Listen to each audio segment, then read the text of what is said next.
तो कहानी की शुरुआत में विजय और अरविंद नाम के दो दोस्तों को दिखाते हैं जो दोनों मंदिर में आए हुए हैं। दोनों बचपन के यार हैं। विजय भगवान से प्रार्थना कर रहा होता है कि हे भगवान प्लीज एक लड़की सेट करवा दे। अब सिंगल ही मारने का इरादा है क्या आपका? एक प्यारी सी लड़की मिल जाए तो लाइफ सेट हो जाएगी। पर हाँ भगवान, मुझे लड़की मिले या ना मिले पर इस उल्लू के पट्टे अरविंद को लड़की नहीं मिलनी चाहिए, वरना ये तो लाइफ में सेट हो जाएगा मस्त और मैं बेचारा सिंगल रह जाऊंगा इस दुनिया में। पर अरविंद कहता है कि देख यार, आज तुझे मैं एक खास इंसान से मिलवाने जा रहा हूँ। उसका नाम है गायत्री। पिछले 2 साल से मनाने की कोशिश कर रहा हूँ। आज उसने मेरा प्रपोजल एक्सेप्ट कर लिया। मैं तो बड़ा खुश हूँ। ये सुनकर विजय का खून खौल जाता है कि लड़की बता ली और मुझे बताया तक नहीं, छोड़ूंगा नहीं यार तेरे को। और जैसी गायत्री वहाँ पर आती है ना, तो विजय बेचारे अरविंद की मेहनत बर्बाद करने के लिए उससे कहता है कि मेरा दोस्त बड़ा शरीफ इंसान है, तुमसे पहले 2 लड़की के साथ चक्कर चला चुका है, दोनों से झगड़ा हुआ, बात पुलिस तक पहुंच गई। वो तो सभी को ये भी कहता फिरता है कि उसकी 60,000 की सैलरी है, लेकिन असल में बेचारा 20,000 भी बड़ी मुश्किल से कमा पाता है। शादी से पहले सच्चाई सामने आ जाए तो बेहतर होता है, इसलिए मैंने तुम्हें सब बता दिया। अब अरविंद तो मन में गालियां दे रहा होता है विजय को, अबे सिंगल कहीं के, इतना अच्छा मेरी लाइफ सेट हो रही थी उसको भी लगा देना वाट। इसीलिए गायत्री गुस्सा होकर वहाँ से निकल जाती है। दोस्तों, आग में घी डालने के बाद विजय अपने लिए लड़की ढूंढने निकल जाता है कि कोई तो पड़ जाए यार मुझसे। हरदम मेट्रो में उसकी मुलाकात पूर्वा नाम की लड़की से होती है। बस जिसको देखते ही वो उसका दीवाना हो जाता है, पर पूर्वा उसको भाव नहीं देती। इसलिए विजय आज ऑफिस से छुट्टी मारकर पूर्वा के पीछे हो लेता है ताकि जान सके कि पूर्वा जाती कहाँ पर है। पीछा करने की वजह से उसको पता चल जाता है कि पूर्वा तो ऑडी के शोरूम में सेल्समैन का काम करती है। अब विजय अरविंद को आकर पूर्वा के बारे में सब बताता है तो वो उससे कहता है कि तू सोच क्या रहा है, जाकर सीधे आई लव यू बोल दे, आगे क्या होता है देखा जाएगा। तो विजय कहता है कि नहीं यार, 10th में एक लड़की को आई लव यू बोला था मैंने, उसने हाँ कर दी थी, पर बाद में पता चला उसके पहले से 2 बॉयफ्रेंड है। अरविंद कहता है अच्छा ऐसी बात है, फिर एक काम करते हैं, उसे लव लेटर भेज दे, उसका रिएक्शन क्या होता है पता चल जाएगा। तो विजय कहता है कि भाई ऐसा मैंने कॉलेज टाइम में किया था, कुछ काम नहीं बना यार, क्या करूं समझ नहीं आ रहा, कुछ ऐसा करना पड़ेगा कि वो तुरंत बढ़ जाए। इसलिए दोस्तों वो आइडिया लगाते हुए कुछ गुंडे बदमाशों के पास आता है और उनसे कहता है कि तुम पूर्वा के पास जाना, उसको परेशान करना, तब मैं बीच में आऊंगा और हीरो की तरह एंट्री मारते हुए पूर्वा को बचाऊंगा। है ना बढ़िया आइडिया, पक्का फिदा हो जाएगी मेरे पे। इसीलिए सभी गुंडे पूर्वा के पास आकर उसको परेशान करने लग जाते हैं। तभी विजय वहाँ पर आकर सारे गुंडों से कहता है कि एक अबला नारी को परेशान करते हुए शर्म नहीं आ रही तुम्हें, और जब तक मैं हूँ तुम किसी भी लड़की को छेड़ नहीं सकते। फिर दोस्तों वो सभी गुंडों की धुलाई कर देता है, पर तब तक उसको पता चल जाता है कि जिससे वो पूर्वा समझ रहा था असल में वो हारिनी नाम की एक लड़की है जिसने सेम पूर्वा जैसे कपड़े पहन के रखे हुए थे, और उससे ही विजय ने बचा लिया। विजय को तो सदमा लग जाता है कि अबे यार गलत टारगेट अपना लिया मैंने। पर हाँ, हारिनी उससे इम्प्रेस हो चुकी थी। दोस्तों विजय कहता है क्या यार, ज़ूडियो से सस्ते कपड़े मंगवा लिए और मेरे प्लान की वाट लगा दी तुमने, किसने बोला था ये पहनने को? इतना कहकर वो गुस्से में चला जाता है। अरविंद कहता है कि अबे गुस्सा मत कर, दूसरा आइडिया सोच पूर्वा को पटाने का। तो अगले दिन मेट्रो में फिर से विजय को पूर्वा दिखाई देती है, और जब अरविंद पूर्वा को देखता है तो विजय का मोटिवेशन ही खत्म हो जाता है कि भूल जा इसको, इतनी सुंदर लड़की तेरे प्यार में नहीं गिरने वाली, पहले से देखना इसका पक्का बॉयफ्रेंड होगा, गारंटी है। और विजय कहता है अबे ऐसा नहीं होगा, एक काम करते हैं इसका पीछा करते हैं, बॉयफ्रेंड होगा तो पिक करने आएगा। तभी वहाँ पर एक बंदा बाइक लेकर आ जाता है और उस पर बड़ी खुशी से पूर्वा बैठ जाती है। विजय का तो दिल बैठा जा रहा था कि अरविंद की बात सच निकली, सर फोड़ दूंगा मैं, काली जबान कहीं के। फिर वो बाइक वाला बंदा असल में रैपिडो वाला था दोस्तों, जिससे पैसे देकर पूर्वा घर चली जाती है। तब ये देखकर विजय की जान में जान आती है कि चलो उसका कोई बॉयफ्रेंड तो नहीं है, और वह ससुराल के दर्शन भी हो गए। अब पूर्वा को मेरी होने से कोई नहीं रोक सकता, ऐसा उसके अंदर मोटिवेशन आ जाता है। तो यहाँ पूर्वा घर पे अपनी बीमार माँ के साथ रहती है, जिनको ऑपरेशन के लिए 10 लाख की जरूरत है। इंश्योरेंस से 5 लाख मिलेंगे, बाकी सेविंग है, पर फिर भी कुछ पैसे कम पड़ रहे हैं। तो शोरूम के मालिक ने 1 हफ्ते के अंदर एक टॉप मॉडल की कार बेचने को कहा है, जिस पर वो भारी बोनस देगा। अगर बोनस मिल गया तो ऑपरेशन हो सकता है। इसलिए पूर्वा किसी कस्टमर की तलाश में लगी हुई है। तो वह पूर्वा से सीधे सीधे बात करने और उसके करीब जाने के लिए विजय अरविंद को लेकर ऑडी शोरूम में पहुंच जाता है ताकि पूर्वा से मिल सके। पर अरविंद दोस्तों, जिसकी सेटिंग विजय ने बिगाड़ने में कोई कसर नहीं छोड़ी थी, आज वो कैसे चुप बैठने वाला था। विजय की बेइज्जती करवाने के लिए वो लुंगी पहन कर आ जाता है और लुंगी उठा उठा कर डांस शुरू कर देता है, ताकि पूर्वा जब विजय को देखेगी तो उसको लगेगा कि कैसे कैसे दोस्त है इसके। तो विजय अब कह रहा होता है कि भाई मैं गायत्री के साथ तेरे मैटर को सुलझा दूंगा, मेरी सेटिंग मत बिगाड़ यार, जो अभी तक बनी भी नहीं है। तो वहाँ पर फिर पूर्वा आती है, जिसको ये लगता है कि विजय कोई कस्टमर है जो गाड़ी खरीदने के लिए यहाँ पर आया हुआ है। तो वो उससे बड़ी प्यार से बातें करती है और विजय भाई तो उसकी बातों में कहीं खो जाता है। ज्यादा बातें करने के लिए वो उससे कहता है मैं तो गाड़ी खरीदने आया हूँ, जरा आप मुझे सारी चीजें डिटेल्स में बताएंगी ताकि मैं गाड़ी खरीद सकूँ। तो पूर्वा डिटेल्स में बता रही होती है और विजय तो सिर्फ उसी को देख रहा होता है। दोस्तों पूर्वा कहती तो बताइए कब बुकिंग करनी है आपको। अब बेचारे विजय के पास तो मारुति खरीदने के भी पैसे नहीं होते, फिर भी वो कह देता है आप एक काम कीजिए, फॉर्म तैयार रखिए, मैं टॉप मॉडल लेकर जाऊंगा। ये सुनकर पूर्वा बड़ी खुश हो जाती है और विजय तो बस बुकिंग करने के बहाने पूर्वा से मिलने जा रहा था। पर जब पूर्वा को इसके बारे में पता चलेगा तो बेचारे को कितना बुरा लगेगा कि विजय ने उसके साथ मजाक किया। विजय का दोस्तों यहाँ से डेली हो चुका था, नए नए बहाने लेकर वो पूर्वा के पास आता और कहता है मैं पैसों का बंदोबस्त कर रहा हूँ कार खरीदने के लिए, थोड़ा टाइम दे दो। और मजबूरी में पूर्वा उससे बातें कर लिया करती। अब अगले सीन में विजय को उसका बॉस खूब डांट लगाता है कि ढंग से काम नहीं हो रहा तुमसे, इंश्योरेंस एजेंट हो, टारगेट पूरा क्यों नहीं हुआ अभी तक, जल्दी से टारगेट पूरा करो वरना अच्छा नहीं होगा। अब विजय परेशान कि यार एक तो पूर्वा पट नहीं रही, ऊपर से काम भी सर पे बहुत ज्यादा हो गया। तो रात को विजय और अरविंद किसी शादी में आते हैं। वहाँ आने के बाद हारिनी को विजय दिखाई देता है तो वो तुरंत उसके पास आ जाती है और कहती है तुम विजय हो ना जिसने उस दिन मुझे गुंडों से बचाया था, मैं तो तुम्हें ढंग से थैंक यू भी नहीं कर पाई इस समय, चलो ना आराम से बैठकर बातें करते हैं। लेकिन विजय को हारने में बिल्कुल भी इंटरेस्ट नहीं है। तो वो उससे गुस्से में कहता है कि देखो मेरी जगह कोई और होता तो वो भी यही करता, वैसे बात करनी है तो मेरे पास भी कुछ ऑफर है तुम्हारे लिए। इंश्योरेंस लेना चाहोगी? मस्त वाली डील दिलवा दूंगा। अगर इंश्योरेंस लेना है तो मुझे बता देना। तो हरिणी कहती है 1 हफ्ते का टाइम दो, मैं बता दूंगी। ये सुनकर विजय हो जाता है खुश। अब दोस्तों जिस तरह से विजय डेली पूर्वा के पीछे पड़कर उसको परेशान करता है ना, उसी तरह से हरिणी विजय के पीछे सारा दिन लगी रहती इंश्योरेंस से जुड़ी डिटेल्स मांगते हुए। पर जब काफी टाइम हो जाता है तो अरविंद विजय से कहता है कि देख यार, लड़कियों को वो लड़के पसंद आते हैं जो उनसे कुछ नहीं छुपाते। एक काम कर, पूर्वा को सब सच बता दे कि तेरे पास फूटी कौड़ी नहीं है ऑडी खरीदने के लिए, और ये भी कह दे तो उससे बस करीब जाने के लिए बातें करता है। देख प्यार करती होगी तो पक्का मान जाएगी। अब उसकी बातों से मोटिवेट होकर विजय पूर्वा को रेस्टोरेंट में बुलाता है और उससे कहता है कि देखो पूर्वा, लोगों के तरीके अलग होते हैं लड़कियों को प्रपोज करने के। मेरा तरीका थोड़ा सा अलग है, कैजुअल। हाँ मानता हूँ ये नहीं करना चाहिए था, लेकिन तुमसे बात नहीं करता तो एक दूसरे को जान कैसे पाते, इसीलिए कार खरीदने का बस मैंने नाटक किया। मुझे माफ कर दो और मेरा प्रपोजल एक्सेप्ट कर लो। बस दोस्तों ये सुनकर पूर्वा का दिमाग घूम जाता है। तो वो गरम कॉफी उसके मुंह पे दे मारती है कि तब से मैं सिर्फ उम्मीद लगाए बैठी थी और तुम हो कि मेरे साथ टाइम पास कर रहे थे। आइंदा कभी अपनी शक्ल में दिखाना, यहाँ पुलिस को कंप्लेंट कर दूंगी। इतना कहकर वो निकल जाती है। अरविंद विजय को टिश्यू देते हुए कहता है छोड़ यार, हरिणी उससे अच्छी, उसको पटा ले, इससे तो तेरा पत्ता साफ हो गया। पर विजय तो मानने को तैयार ही नहीं होता। तभी वहाँ पे हरिणी आती है। विजय उससे कहता है क्या हुआ इंश्योरेंस का, कब लोगी? तो वो कहती है देखो विजय माफ करना, मैं इंश्योरेंस नहीं ले सकती क्योंकि मेरा पहले से इंश्योरेंस है। मैं तो बस तुम्हारे करीब रहने के लिए इंश्योरेंस का बहाना कर रही थी। माफ कर दो मुझे, क्योंकि मैं तुमसे बहुत ज्यादा प्यार जो करती हूँ। प्लीज प्रपोजल एक्सेप्ट कर लो। ये सुनकर विजय के गुस्से का ठिकाना नहीं रहता और गुस्से में वो पानी का गिलास उठाकर हरिणी पे दे मारता है, बिल्कुल पूर्वा की तरह। ये कहते हुए कि तब से तुम मेरे साथ मजाक कर रही थी, मेरा टाइम बर्बाद क्यों किया तुमने? आइंदा कभी मेरे सामने मत आना। अब थोड़ा सोचने पर विजय को समझ आता है कि यार जैसे मुझे गुस्सा आया वैसे ही पूर्वा को भी गुस्सा आया होगा जब मैंने उसको सच्चाई बताई, तो क्योंकि यही सेम चीज मैं पूर्वा के साथ कर रहा था और वही चीज हरिणी मेरे साथ कर रही थी। कहीं ये भगवान का इशारा तो नहीं कि मैं रुक जाऊं? पर नहीं, मैं तो बेशरम हूँ, मैं नहीं हार मानूंगा।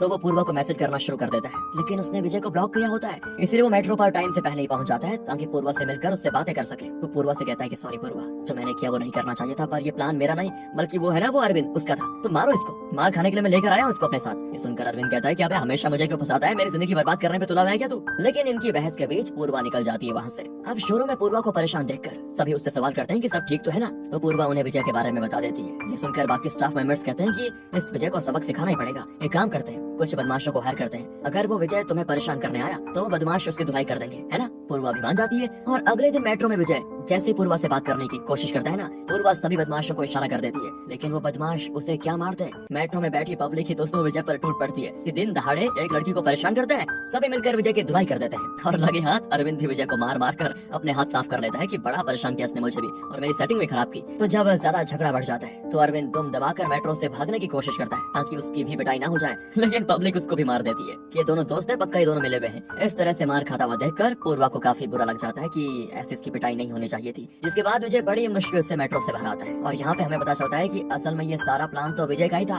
उसी ने गुंडे हायर किए थे ताकि उसे जब पूर्वा के सामने मार पड़ेगी तो पूर्वा के दिल में विजय के लिए हमदर्दी जागेगी और उसका प्लान सफल भी रहा दोस्तों, लेकिन सिर्फ कुछ टाइम के लिए, क्योंकि जब वो गुंडों के साथ हंसी मजाक करते हुए अपने प्लान के सफल होने की खुशी मना रहा होता है ना, तभी पूर्वा विजय को गुंडों के साथ देखकर समझ आती है कि अच्छा इसका मतलब ये मुझे बेवकूफ बना रहा था, छोड़ूंगी नहीं इसको इस बार तो। इस तरह दोस्तों विजय का ये प्लान भी फ्लॉप हो गया। अब शोरूम के स्टाफ पूर्वा से कहते हैं कि एक काम करो पूर्वा, विजय ऐसे तो नहीं मान रहा, तो तुम भी उससे प्यार का नाटक करो, प्यार से बातें कर करके उसका बड़ा बड़ा खर्चा करवाओ, खुद ब खुद तुम्हें छोड़कर भाग जाएगा। यही तरीका है उससे पीछा छुड़ाने का। और यार ये पूर्वा को अच्छा ही लगता है, तो वो अगले दिन से जब भी विजय से मिलती है उसके सामने बहुत ही अच्छे से पेश आती है, बड़े प्यार और मीठी आवाज में सारी बातें करती है। फिर क्या था दोस्तों, विजय आवारा पागल दीवाना सब हो जाता है कि पूर्वा मेरे प्यार में फिसल गई, अब तो हम दोनों को एक होने से कोई नहीं रोक सकता। एक तरफ विजय खुश था तो दूसरी तरफ हरिणी उसके पास चिपकते जाती, उसे मनाने की कोशिश करती कि वो हरिणी से शादी कर ले, पर विजय इसके लिए बिल्कुल तैयार नहीं होता। फिर दोस्तों वो पूर्वा के लिए वैलेंटाइंस डे के दिन अच्छे अच्छे गिफ्ट लेकर जाता है, पर पहले हरिणी आ जाती है और विजय को प्रपोजल एक्सेप्ट करने को कहती है। तभी वहाँ कुछ बंदों का ग्रुप आ जाता है जो ऐसे ही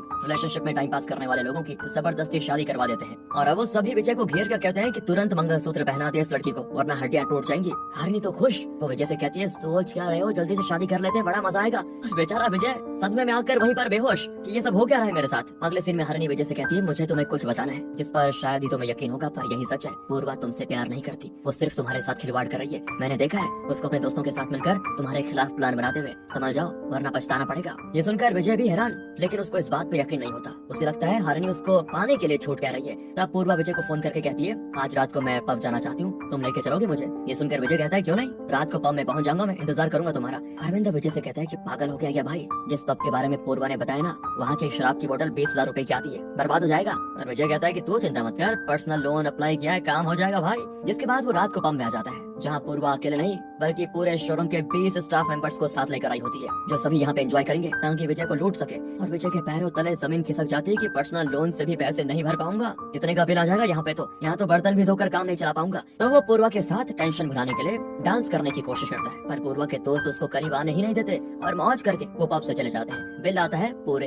1 लाख रुपए का। अब लोन लेकर तो 50,000 विजय लेकर आ गया था, अब अगले 50,000 के लिए वो किसी बकरे की तलाश में लग जाता है, जो कि उसको पब में ही मिल जाता है। विजय का बॉस दोस्तों, जो पत्नी के होते हुए भी दूसरी लड़की के साथ यहाँ पर आया होता है, तो विजय तुरंत बॉस की फोटो खींचकर उसकी पत्नी को दिखाने की धमकी देता है। और ये देखकर बॉस कहता है कि अरे मेरे बच्चे, प्रमोशन चाहिए क्या? जो चाहिए वो दे दूंगा, बस ये फोटो मेरी पत्नी को मत दिखाना। तो विजय बॉस से उसका कार्ड ही ले लेता है ताकि सारे के सारे पैसे वो बॉस के अकाउंट से भर सके। बड़ा ही कमाल का आइडिया निकला यार। अब अगले सीन में विजय को फिर से लूटने के लिए पूर्वा और बाकी मूवी थिएटर आ जाते हैं ताकि वहाँ पे आकर सभी आराम से मूवी देखेंगे, पॉपकॉर्न खाएंगे और बिल भरेगा विजय। लेकिन विजय को भी टेंशन नहीं होती, बॉस के पैसे जो ठहरे उसके पास, तो वो सभी की मस्त पार्टी करवा देता है। लेकिन इस चीज से थोड़ा थोड़ा पूर्वा को भी बुरा लगता है कि मैं विजय को परेशान कर रही हूँ, इतना उसके पैसों का नुकसान नहीं करना चाहिए। तभी दोस्तों उसकी माँ की तबीयत खराब हो जाती है, जल्द से जल्द ऑपरेशन करवाना होगा वरना हालात बिगड़ जाएंगे। पर तब उसको पता चलता है कि जिस बैंक से उसने 5 लाख का इंश्योरेंस लिया था, उसी बैंक में विजय काम करता है। उसने 5 लाख के इंश्योरेंस को बढ़ाकर 10 लाख कर दिया, जिससे आसानी से पूर्वा की माँ का ऑपरेशन किया जा सकता है। ये जानकर पूर्वा एकदम हैरान रह जाती है कि मैंने विजय को कितना परेशान किया, लेकिन फिर भी उसने मेरे लिए बिना बताए इतना सब कर दिया। उसका ये एहसान तो मैं कभी नहीं भूल पाऊंगी। इस तरह से पूर्वा के दिल में विजय के लिए प्यार बढ़ने लगता है। तो वहीं दोस्तों दूसरी तरफ हरनी हाथ धोकर विजय के पीछे पड़ी होती है, जहाँ वो जाता वहाँ वो आ जाया करती। विजय तो हैरान होता है कि इस हरनी से कैसे पीछा छुड़ाऊं, इसको पता कैसे चलता है कि मैं यहाँ आ रहा हूँ वहाँ जा रहा हूँ, कहीं इसने कोई ट्रैकिंग डिवाइस तो नहीं लगा रखा मेरे अंदर। तब उसको अरविंद हरनी से बात करते हुए दिखाई देता है, जो उसको ये बता रहा है कि विजय कहाँ जा रहा है। तो विजय भी कहता है कि अच्छा ये है वो ट्रैकिंग डिवाइस। आस्तीन के सांप अरविंद, तू ही हरनी को मेरे पीछे लगाया ना, बता आखिर ये सब तू कर क्यों रहा है? माँ बेटी बहन क्या लगती है वो तेरी, बता जो उसकी साइड ले रहा है तू। तो अरविंद कहता है कि देख यार, बहुत ज्यादा तुझे वो पसंद करती है। पहली बार में मेट्रो में तुझे हरनी से मिलवाने गया था मैं, लेकिन उस टाइम तेरी नजर पूर्वा पर चली गई और तू उसका दीवाना हो गया। हरनी गायत्री की अच्छी दोस्त है, इसीलिए मैं उसके लिए सब कर रहा हूँ। विजय कहता है कि बेटा तेरे को छोड़ूंगा नहीं, बस एक बार पूर्वा मेरी हो जाए ना, गायत्री और तेरी फील्डिंग लगाऊंगा फिर। जिसके बाद वो पूर्वा से मिलने चला जाता है, जहाँ पूर्वा उसको थैंक यू कहती है और उससे माफी भी मांगने लग जाती है, मतलब उसके लिए जो भी उसने विजय के साथ किया। और यहाँ वो विजय का प्रपोजल एक्सेप्ट कर लेती है कि क्या तुम मेरे साथ रिलेशनशिप में आना चाहोगे। विजय का तो मानो जैसे सपना पूरा हो जाता है, वो खुशी से बिल्कुल नाच जाता है कि ऊपर वाले जब भी तू देता है तो छप्पड़ फाड़ के देता है, मजा आ गया। जिसके बाद वो और पूर्वा एक दूसरे के साथ समय बिताना शुरू कर देते हैं, लेकिन हरनी बेचारी उदास रह जाती है। अब ऐसी एक दिन की बात है, विजय हरनी से बात करने, उसको जिंदगी में आगे बढ़ने का सबक सिखाने, ये सारी चीजें करने के लिए उसके घर जाता है। तो वो ये देखकर हैरान हो जाता है कि हरनी किसकी बेटी है। तो असल में दोस्तों काफी समय पहले विजय अक्सर एक क्लब जाया करता था ताकि वहाँ पे मौजूद मूर्ति नाम के आदमी से लोन की EMI भरने की बात कर सके, क्योंकि मूर्ति ने बैंक से लोन लिया था जिसकी वो EMI ढंग से भर नहीं पा रहा था। पिछले 5 महीने की EMI विजय ने अपने पैसों से भरी थी ताकि मूर्ति की इज्जत पर कोई सवाल न आए। मूर्ति और विजय कई बार एक दूसरे से मिले थे, इसलिए उनकी अच्छी दोस्ती हो गई थी। और मूर्ति की बेटी होती है हरनी, उस समय भी मूर्ति के पास EMI चुकाने के पैसे नहीं होते, तो वो विजय से कुछ और दिन की मोहलत मांगता है, ये कहते हुए कि मेरी बेटी को लड़के वाले देखने आने वाले हैं, बस मुझे कुछ और दिन का टाइम दे दो, मैं जैसे तैसे EMI के पैसे लौटा दूंगा। अब अगले दिन हरनी को देखने वाले लड़के आ जाते हैं, जिन्हें हरनी पसंद भी आ जाती है, पर शादी को तो अभी टाइम है, इसलिए मूर्ति EMI चुकाने के लिए हरनी के सारे जेवर विजय को देने जा रहा होता है ताकि उसे गिरवी रखकर EMI पूरी कर सके। और दोस्तों ये तब की बात है जब हरनी विजय को नहीं जानती थी, ओके। अब क्योंकि विजय ने कई बार मूर्ति की मदद की थी, यानी हरनी के पापा की, इसलिए वो अपने पिता से कहती कि पापा मेरी तरफ से भी विजय को थैंक यू कहना, आखिर उन्होंने खुद के पैसों से हमारी EMI जो भरी थी। लेकिन जब मूर्ति विजय को वो जेवर देने जा रहा होता है, तभी उसका एक्सीडेंट हो जाता है बेचारे का, जिसमें उसकी मौके पर ही मौत हो जाती है। तो हरनी और उसकी माँ का विजय सहारा बनते हुए जो भी मूर्ति के इंश्योरेंस के पैसे थे उनसे और अपने आसपास के कुछ पैसे लगाकर उसका पूरा लोन क्लियर कर देता है। और हरनी की माँ से कहता है अब आपको लोन के लिए फिर से पैसे नहीं देने पड़ेंगे, कुछ और जरूरत हो तो मुझे फोन कर देना। उसकी इसी हरकत की वजह से हरनी विजय को पसंद करने लगी थी। विजय ने कभी घर में हरनी को देखा ही नहीं था, क्योंकि वो बस अपने कमरे के अंदर ही रहा करती थी, और पिता की मौत के बाद ही लड़के वालों ने शादी से भी इनकार कर दिया। और इस तरह दोस्तों हरनी की सच्चाई जानकर विजय को उस पर बड़ी दया आ जाती है कि मैंने हरनी के साथ बहुत ही गलत किया, मुझे ऐसा नहीं करना चाहिए था। लेकिन दिक्कत तो ये हो गई ना कि अब पूर्वा भी उसको पसंद करने लगी है। वो हरनी के पास जाएगा तो पूर्वा का क्या होगा, और पूर्वा के पास जाएगा तो हरनी का क्या होगा। इसीलिए वो दिल पर पत्थर रखकर हरनी के बारे में सब कुछ पूर्वा को बता देता है। ये सुनकर पूर्वा को बहुत ही बुरा भी लगता है, तो वो विजय से कहती है ठीक है जैसी तुम्हारी मर्जी, अगर अब यहाँ से हम शादी भी कर लेते हैं ना तो तुम्हारे अंदर रिग्रेट रहेगा, इसलिए बेहतर ये होगा हम दोनों अलग हो जाएं। अब दोस्तों पूर्वा होना तो नहीं चाहती थी थी, लेकिन फिर भी वो विजय और हरिणी के लिए दोनों के रास्ते से अलग हो जाती है। अब अगले दिन विजय हरिणी के आने के इंतजार में होता है ताकि उसको बता सके कि वो उससे शादी करने को तैयार है, पर यहाँ उसको लगता है एक बड़ा सा झटका, क्योंकि हरिणी वहाँ आई तो है पर किसी लड़के के साथ, और ये वही लड़का है दोस्तों जिससे हरिणी की शादी की बातें चल रही थी। लड़के के घर वालों ने तो शादी से इनकार कर दिया, पर लड़के की वजह से उनको शादी के लिए हामी भरनी पड़ी। हरिणी विजय से कहती है, तुमने सही कहा था, मुझे जिंदगी में आगे बढ़ना चाहिए। मैं शायद तुम्हारे और पूर्वा के बीच का कांटा बन रही थी, लेकिन अब तुम दोनों आराम से अपनी जिंदगी गुजार सकते हो। आगे की जिंदगी के लिए मेरी तरफ से तुम दोनों को बेस्ट ऑफ लक। और हाँ, हमारी शादी में जरूर आना और हमें भी बुलाना। बेचारा विजय शादी में क्या बुलाएगा, उसकी तो वॉट लगी पड़ी है कि अभी अभी तो मैं पूर्वा से ब्रेकअप करके आया हूँ और अब इधर भी हरिणी मुझसे चली गई। हे भगवान, करना क्या चाहता है मेरे साथ? सिंगल ही मारेगा क्या? अगर सिंगल ही रखना था तो पैदा ही क्यों किया? विजय एकदम पागल हो जाता है दोस्तों, कुछ भी कहता है कि मैं सिंगल हूँ ना तो किसी को भी मिंगल नहीं होने दूंगा। तब उसको पता चलता है कि पूर्वा की दूसरे बंदे के साथ शादी हो रही है। अरविंद विजय को मनाता है कि यार चलते हैं, एक बार बात करेंगे, पूर्वा मान जाएगी। इसलिए विजय पूर्वा की शादी में आ जाता है। इसको देखकर वो उसको बस देखता ही रह जाता है, क्योंकि दुल्हन के कपड़ों में वो बड़ी सुंदर लगती है। पर पूर्वा विजय को देखकर अब भड़क जाती है कि अब यहाँ पर क्या करने आए हो। वो विजय को एक बच्चे के हाथ नोट भिजवाती है जिसमें लिखा होता है, आ ही गए हो तो आराम से खाना खाकर जाना। विजय अरविंद से कहता है कि कोशिश करना बेकार है यार, मैंने कहा था ना भगवान मुझे सिंगल ही मारना चाहता है, इसलिए ठीक है मैं ऐसा ही ठीक हूँ। पर तभी वहाँ पे कॉलेज की वो लड़की आती है जिसने विजय के लव लेटर को एक बार जेरोक्स समझकर प्रिंट करवा दिया था। वो विजय से कहती है, विजय तुम पहचाना मुझे? बड़े दिनों के बाद मिले, मैं तो अभी भी सिंगल हूँ, मुझसे शादी करोगे क्या? तभी वहाँ वो लड़की भी आ जाती है जिसको 10th में विजय ने प्रपोज किया था, और उसके 2 बॉयफ्रेंड होते हुए भी उसने विजय का प्रपोजल एक्सेप्ट कर लिया था। वो भी विजय को शादी के लिए प्रपोज करती है, पर विजय ने ठान लिया था मैं तो सिंगल ही रहूंगा, किसी से शादी नहीं करूंगा, मैं जा रहा हूँ सलमान खान बनने, खुद तो सिंगल रहूंगा ही पर दूसरों को मौज नहीं करने दूंगा। उसे जहाँ भी दोस्तों फिर कपल्स दिखाई देते वो उनके बीच सुतली बॉम्ब फेंक कर उन्हें वहाँ से भगा देता कि भागो यहाँ से। विजय ने बस अब एक ही मिशन बना लिया था कि मैं सारी दुनिया को अपने जैसा सिंगल बनाऊंगा। इसी कॉमेडी सीन के साथ दोस्तों ये मूवी यहाँ पे खत्म होती है।